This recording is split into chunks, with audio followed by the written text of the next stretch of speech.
Ayan, magandang umaga po sa inyo mga ka-farmer. Let's go farming na po uli. Hindi pa po tayo tapos sa paglilinis sa kulungan. Mag-i-spray pa po tayo ng pan-disinfect. Ano po ba ang kadalasang ginagamit sa pagbubrooding sa ating mga alagang sisiw?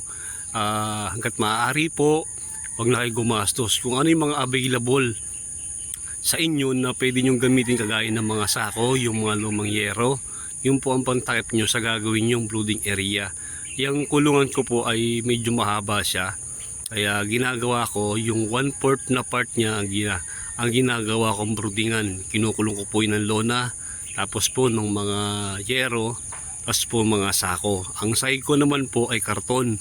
Sa first 3 days na hindi pa sila ganong umiipot ng marami, di binibigyan ko muna po sila ng pakain doon po sa karton. Kasi po yung pag hinahagis nyo yung pakain doon sa karton, yun po ang nagbibigay ng senyales sa kanila, nakakain na sila. Pagkatapos po no, medyo marami ng ipot yung karton na kanilang sahig, nilalagyan ko na po yun ng bualaw po kung tawagin dito sa Quezon. Sa amin po sa Bulacan, ang tawag po ay ipa. Medyo mainit po yun, yung po magiging sahig nila. Tapos po kapag marami na sila, kung dumumi, pinapatungan ko na lang po para mas hindi nila naaapakan yung kanilang mga dumi. Nilalagyan ko rin po sila ng sapat na ilaw. Halimbawa po, yan pong aking kulungan, yung pag yung 1/4 po niya nakulong ko na, naglalagay po ako ng mga 8 50 watts na ilaw. Ngayon po medyo malamig ang panahon, kaya bumili po ako ng malaking bombilya, 150 watts yung kulay. Nabili ko po sa Lazada. Gagamitin ko po dyan para para mas maganda yung init nila.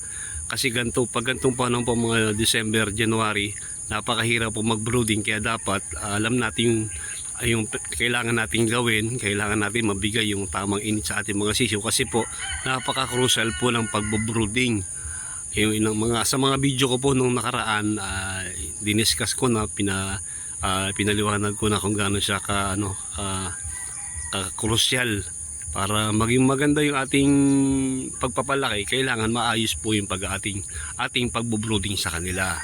Pagka medyo malalaki na po sila, di ang gagawin ko na lang po, di nag-extend po ako. Inuurong ko po yung kanilang harang at nagbubukas po ako ng kaunting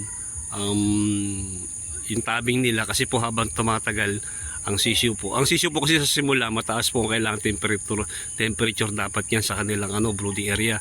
At least mga 30 degrees man lang, para maganda yung pagbubrooding nila, magana silang kumain, magana silang uminom. Habang nagkakaedad po sila, bumababa po yung temperature na kinakailangan nila. Muna po para sa araw na ito, paki-support naman po yung ating channel, paki-like naman po. Marami pong salamat. Happy farming po, mabuhay po kayong lahat.